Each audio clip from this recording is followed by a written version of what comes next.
আজকে চলো তোমাদের সাথে একটা নিরামিষ পনিরের রেসিপি শেয়ার করি। আমি জানি সবাই পনিরটা রান্না করতে পারো, বাট এক একজনের রান্নার ধরন এক এক রকম হয়। তাই ভাবলাম আমি যেভাবে নিরামিষ পনিরটা বানাই সেটাই তোমাদের সাথে শেয়ার করি।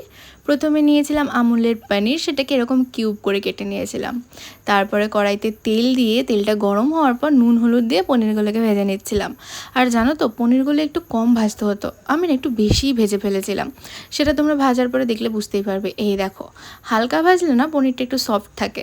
যাই হোক, সেটা হয়তো তোমরা কম বেশি সবাই জানো। দেন একটু জিরে ফোড়ন দিয়ে আলু দিয়ে দিয়েছিলাম। তারপরে হলুদ দিয়ে লবণ দিয়ে ভালো করে এটাকে আমি ভেজে নিলাম। তারপর আলু ভাজা হয়ে গেলে দিয়ে দিলাম একটু পোস্ত বাটা, আর তারপর দিয়ে দিলাম আদা জিরে আর লঙ্কা পেস্ট।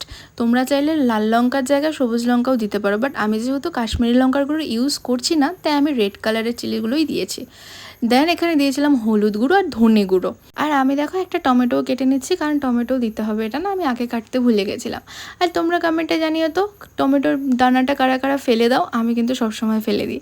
তো যাই হোক, তারপরে টমেটোটা দিয়ে একটু ভালো করে নেড়ে চেড়ে দিয়ে যখন দেখলাম তেলটা ছেড়ে এসছে, তখন পনিরগুলো দিয়ে একটু নেড়ে চেড়ে জল দিয়ে দেবো। এবার জল দিয়ে এটা ফুটতে থাকবে। ভালো করে ফুটে গেলে তার মধ্যে দিয়ে দেবো ঘি। ঘি দেওয়ার সাথে সাথে দিয়ে দেবো গরম মশলা। আমার গরম মশলাটা না বাড়িতে বানানো, তোমরা চাইলে দোকানের কেনাটাও দিতে পারো। তারপর একটু নেড়ে চেড়ে ফুটিয়ে নামিয়ে নিলেই রেডি নিরামিষ পনির। রেসিপিটা কেমন লাগলো কমেন্টে জানিও। চলো টাটা।